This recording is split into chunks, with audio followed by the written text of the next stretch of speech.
Hey, this is squarecitypieces. This time I make a wooden bow tie for my wedding. Have fun watching.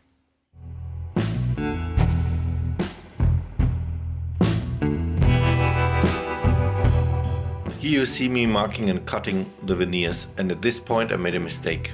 Instead of cutting all the pieces the same way, I should have cut them alternating. It wasn't a big mistake, but it would make things easier later on. Let me show you what I did wrong.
At this point I realized what I should have done different when cutting the veneers. The glue up was stressful, but everything went well.